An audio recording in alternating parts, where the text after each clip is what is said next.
The wind carried a dry chill across the plains, whispering through brittle grass and rattling the weathered boards of the ranch house. Inside, a lantern flickered low, casting long, trembling shadows against the rough-hewn walls. Caleb Turner sat on the edge of the bed, boots still on, elbows on his knees, staring at the floorboards like they might offer some answer he didn't have. Behind him, the soft rustle of fabric broke the silence. She was standing there, his bride, hands clasped tight in front of her, shoulders tense. Her dress was plain but new, her dark hair braided neatly down her back. Her eyes, though, told a story he wasn't ready for. When she finally spoke, her voice was quiet but steady, each word cutting deeper than any bullet he'd ever taken. I didn't choose this, Caleb. And I don't forgive the man who did. He lifted his head, throat dry, chest tight with a pain he couldn't name. What she said next shattered the last thing he thought he understood about the life waiting for him to. But let's go back to where it all started. 4 days earlier, Caleb had been standing outside the general store in the little town of Red Hollow, hat tilted low against the midday sun. He'd spent the morning hauling supplies for the ranch: feed, nails, lamp oil, everything a man needed to keep a lonely patch of land running. Folks in town greeted him politely, but with that distance reserved for a man they didn't quite know. Caleb had been in Red Hollow less than a year, just another drifter who'd traded a wandering life for a stake of dry earth and a few head of cattle. He was tall and broad-shouldered, his face rough from years of wind and sun, his hands calloused and scarred. There was a quiet about him, the kind that made people wonder if he'd seen more than he cared to talk about. That day, as he tightened the rope around his loaded wagon, Sheriff Tate crossed the street toward him, boots crunching in the dirt. "Got a letter for you," Tate said, handing over an envelope already smudged with dust. "Came on the morning stage. From Denver." Caleb frowned, taking the envelope. He had no kin in Denver. No one to write him at all, really. Tearing it open, he read the words slowly, lips barely moving. "Mr. Turner, per our prior arrangement, the bride will arrive in Red Hollow by train on Thursday. Treat her with kindness. She is young and without family. Payment has been received." His stomach sank as the words settled like stones in his chest. He'd written to the agency months ago in a moment of weakness, a letter sent after too many quiet nights on the prairie, staring at a cold hearth, and wondering if he'd die out here alone. That he hadn't expected an answer. And now here it was. "Good news?" Sheriff Tate asked, squinting at him. Caleb folded the letter, slipping it into his pocket. "Guess I'm getting married." Tate let out a low whistle. "Well, you're braver than most." Thursday came fast. The train's whistle cut through the empty station, and Caleb stood stiff on the platform, hat in hand, watching passengers step down. When he saw her, his chest tightened. She couldn't have been more than 18. Small, slight, eyes darting like a cornered doe. Her dress was clean but travel-worn, a single satchel clutched in her hands. "Miss?" Caleb said gently as she stepped down. She looked at him, hesitant. "Mr. Turner?" "That's me." She nodded, silent, then placed her hand in his when he offered it. Her fingers were cold. On the ride back to the ranch, she barely spoke, answering his soft questions with quiet nods or short words. Her name was Clara. She'd grown up in Kansas, lost her parents to fever 2 winters past. An uncle she barely knew had handed her off to the agency. Caleb tried to be kind. He pointed out the hills, the grazing cattle, the wildflowers blooming stubbornly along the fence line. But she only stared out at the endless prairie, face unreadable. By the time they reached the ranch, the sky was streaked in gold and purple. Caleb helped her down from the wagon and carried her satchel inside. The house was small but tidy. A fire burned low in the hearth, the scent of coffee lingering in the air. "I'll fix supper," he said, trying to sound steady. She just nodded, hands folded in front of her. They ate in near silence. Beans, cornbread, a bit of salted pork. Caleb offered her the last piece of bread. She refused. When the dishes were cleaned and the lamps dimmed, the weight of the day settled heavy between them. Caleb felt it in his bones. The awkwardness, the quiet, the unspoken truth that two strangers had been tied together by paper and desperation. And then came the moment that would haunt him, in the dim light of their new home. Clara stood before him, eyes glistening but hard. I didn't choose this, Caleb, she said softly, voice trembling but firm. And I don't forgive the man who did. Caleb's breath caught. Who? He started, but the words felt too heavy to finish. Clara's gaze didn't waver. What you paid for, she whispered, was my escape. But it didn't save me. It just traded one cage for another.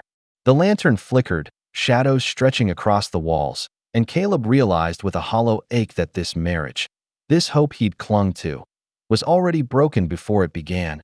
And outside, the wind howled low through the empty plains as if it already knew the storm that was coming. The next morning, the sun rose pale and weak through a haze of dust, casting a gray light across the prairie. Caleb had been up since dawn, working the corral, anything to avoid the heavy quiet inside the house. Clara moved around the kitchen like a ghost, silent, careful. She made coffee, set out bread, and then sat at the table, hands folded in her lap. Caleb stepped in, hat in hand.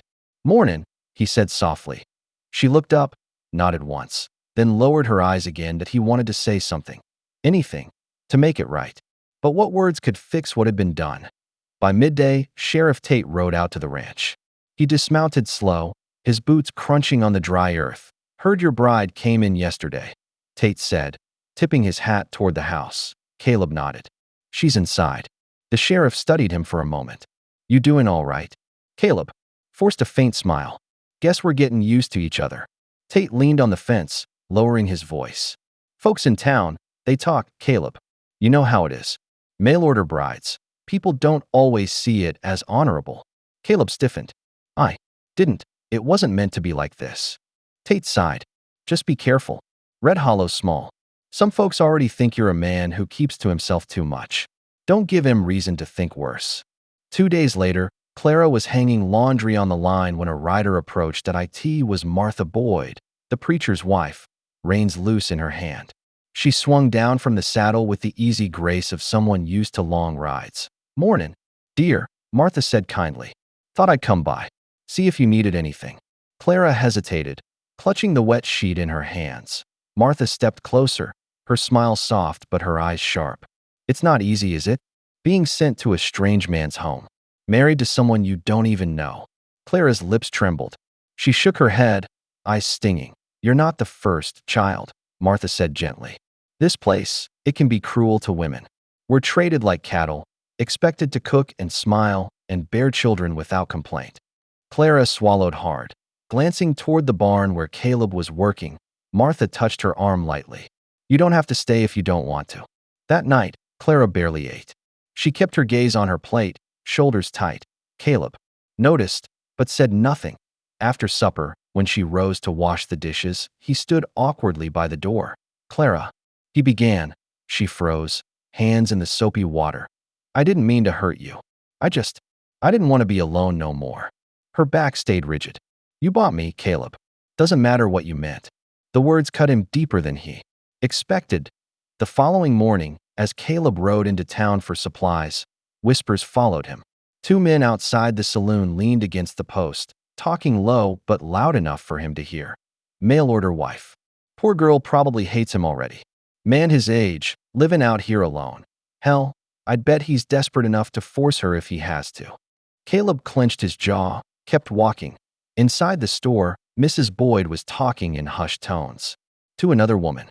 Their eyes flicked toward him as he passed. He paid for his goods and left without a word. By the time he returned to the ranch, the tension felt like a storm cloud hanging over the plains. Clara was standing by the fence. Staring out at the horizon, he stepped closer, the weight of every whispered judgment heavy on his shoulders. "Clara," he said softly, "you're free to leave if you want. I won't stop you." She turned, eyes wide, startled by his words. "Why?" she asked. Caleb swallowed hard. "'Cause keeping you here against your will makes me no better than the man who sent you." Clara studied him for a long moment, something unreadable in her expression. But before either of them could speak again, the sound of hoofbeats broke across the plains. 3 riders were approaching, men Caleb didn't recognize. Their faces were hard, their movements deliberate. They reined up at the fence, eyes scanning Clara before settling coldly on Caleb. "You Turner?" the lead man asked. Caleb straightened. "That's me." The man's gaze lingered on Clara. That girl don't belong here. She's got kin in Kansas, folks who'd take her back, and we aim to see her returned.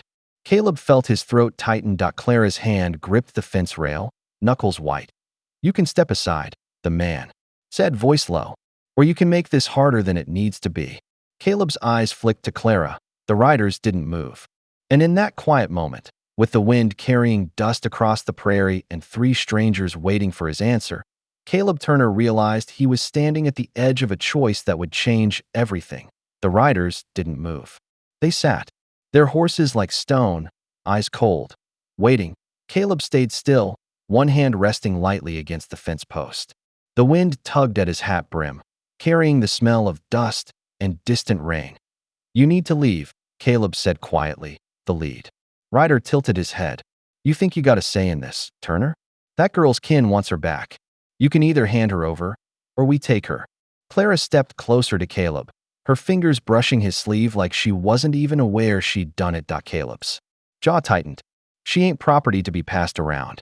If she wants to go, she'll tell me herself. But you, his eyes cut hard to the rider, don't get to make that choice for her. The man's mouth curled into a slow, dangerous smile. That evening, word spread fast through Red Hollow. It'd be why the time Caleb rode into town for supplies the next day, eyes followed him from every storefront and doorway at the saloon. A ranch hand muttered just loud enough for Caleb to hear. Fool's gonna get himself killed over some girl that don't even love him. At the mercantile, Mrs. Boyd avoided his eyes completely, lips tight as she weighed his flour. Even Sheriff Tate pulled him aside as he stepped out onto the boardwalk. Caleb, Tate said carefully, you're stirring up trouble. Those men, name's Garrison, they've got cousins in these parts. You don't want this kind of fight. Caleb's hand flexed at his side. What am I supposed to do, Sheriff? Hand her over like she's a sack of grain. Tate sighed. I'm telling you what the smart man would do. Ain't always the same as the right one. That night, the air felt heavy, the wind unnaturally still. Caleb and Clara sat by the low fire, neither speaking. Clara finally broke the silence. They'll come back, she said softly. Caleb glanced at her. I know. Her eyes lingered on the flames. You don't have to fight for me. Caleb swallowed, throat dry. Ain't about having to. The first sign of danger came just past midnight. Caleb had been dozing in a chair by the door when a distant rhythm carried on the wind. Hoofbeats, slow and deliberate. He rose, heart thudding, and stepped onto the porch. Across the dark prairie, three shapes moved like shadows under the moonlight. Behind him, Clara appeared in the doorway, a blanket wrapped around her shoulders. They're not waiting till morning, Caleb said quietly. Her fingers tightened around the blanket. By the time the riders reached the fence, Caleb was already standing in the yard, rifle in hand but pointed down. The lead man dismounted slow, spurs jangling softly in the still night. You had your chance to do this easy, he said, stepping closer. Caleb's voice was steady, but low. You're not talking her. The man stopped a few paces away, eyes narrowing. You ready to die for a girl that don't even love you? Caleb didn't answer. From the porch, Clara spoke up for the first time. Her voice was soft but clear. I'm not going with you. The man's gaze snapped to her. You don't understand, he said, his tone sharpening. Your uncle wants you back. He's paid for this. Clara's chin lifted slightly. My uncle sold me. That's not family. The lead man's jaw tightened. You walk away now, Caleb said, voice quiet but iron hard. And no one gets hurt. The standoff stretched long and silent, every breath heavy with tension. Behind the riders, the horses shifted uneasily. Finally, the lead man spat in the dirt. This ain't over, he muttered, swinging back into the saddle. The three riders turned, hooves pounding as they disappeared into the dark. When the sound finally faded, Clara let out a shaky breath, clutching the blanket tight. Caleb lowered his rifle, shoulders still tense. They'll be back, she whispered as he looked at her, jaw set. I know. And as the moon slid behind a bank of clouds, leaving the prairie in deep shadow, Caleb Turner realized the fight ahead wasn't just about land, or pride, or even survival. It was about proving, for the first time in his life, that a man could choose to stand for something greater than himself. The next morning, the world felt unnervingly still, as though even the prairie was holding its breath. Caleb sat on the porch, rifle across his knees, eyes scanning the horizon. Clara came out quietly, a tin cup of coffee in her hands. She set it down beside him and lingered a moment, unsure whether to speak. "You don't have to keep watch all day," she said softly. Caleb didn't look at her. "Don't know when they'll come. But they will." Clara hesitated, then sat on the step below him, the blanket still draped around her shoulders. "They weren't lying," she said after a long pause. "My uncle, he does want me back. But not because he cares. He wanted to marry me off to an old rancher near Wichita. Said it'd make us both rich." Caleb's hands tightened around the rifle. "I begged him not to," she whispered. "Told him I'd work, clean houses, anything. But he said I was worth more sold than kept." Her voice cracked then, just barely. Caleb finally looked down at her, his chest aching at the way her shoulders trembled even as she tried to hold herself upright. "You didn't deserve that," he said quietly. Clara gave a weak laugh, dry, bitter. "Maybe I did. Maybe that's just the way things are out here. Men own the land. Men own the cattle. Men own everything." Caleb shook his head.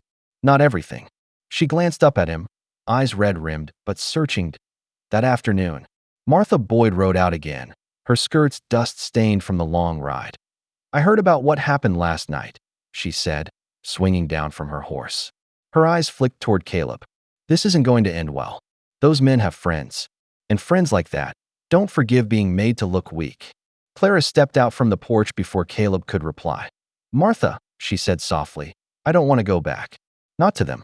Not to anyone who thinks they can decide my life for me." Martha studied her for a long moment, then nodded slowly. "Then you'd better be ready," she said simply. That evening, Caleb found Clara in the barn, sitting on a hay bale, her hands clasped tight. "You should leave," she said without looking at him. He frowned. "What? They'll kill you for this. I'm not worth dying over."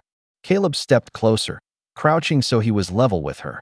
"You are," he said, quietly. She looked at him then, eyes shimmering. "Why?" "Because for once," Caleb said, voice low and steady, "I get to decide the kind of man I'm gonna be. And I'd rather die doing right than live knowing I turned away." Her lips trembled, and for a long moment, she couldn't speak.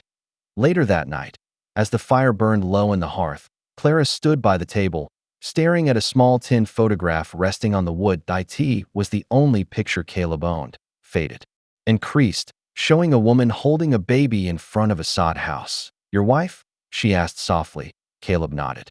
"And my boy?" "Fever took him both back in Missouri. Been on my own since." Clara traced the edge of the photograph with her fingertips. "You bought me because you were lonely," she said. He didn't answer. She turned, her eyes glistening. "But you're not keeping me because of that, are you?" Caleb met her gaze. No, something in her expression shifted, subtle, fragile, but reeled. The wind outside rose to a low howl, rattling the windows. "They'll come tonight," Caleb said quietly, glancing toward the door. Clara stepped closer, her voice barely above a whisper. "If they do, then I'll stand with you." Caleb looked at her, searching her face for any sign of doubt, but there was none. The fire crackled softly, throwing long shadows against the walls. For the first time since she'd stepped off that train, Clara reached for his hand, not out of obligation, but choice. Her fingers were cold, but her grip was steady. In that quiet moment, neither spoke. And in the fragile stillness, Caleb Turner realized that for all the guns and threats waiting just beyond the horizon, this was the fight that truly mattered, not for land, not for pride, but for the right to let a broken soul finally choose her own life. Outside, far off across the prairie, the sound of distant hoofbeats began to roll like thunder. They were coming. The hoofbeats grew louder, steady and deliberate, like war drums rolling over the prairie. Caleb stepped onto the porch, rifle in hand, scanning the horizon under the pale wash of moonlight. Clara stood in the doorway behind him, her braid falling over one shoulder, hands clenched at her sides. 3 Riders emerged from the darkness, but this time there were more behind them. Half a dozen men, all grim-faced, their horses restless. The lead rider reined up at the fence, the same cold smile on his face. "Last chance, Turner," he said. "Hand her over." Caleb leveled the rifle, his voice steady. "She ain't yours to take." The night was still except for the soft snorts of the horses, the faint creak of leather, Don't be a fool, the man said, inching his horse closer. This girl don't love you. You're nothing to her but another cage. Before Caleb could speak, Clara stepped past him, out onto the porch. You're wrong, she said, her voice clear despite the fear in her eyes. The riders stared at her. I'm not going with you, she continued. Not because of him, but because for the first time in my life, someone asked me what I wanted. And I'm choosing to stay. The lead man's smile faltered, just for a moment.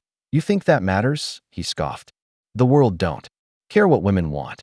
Clara's chin lifted slightly. Maybe not. But you should. Because if you take me, you'll be the same as the men who sold me. And you'll have to live knowing you weren't strong enough to be better.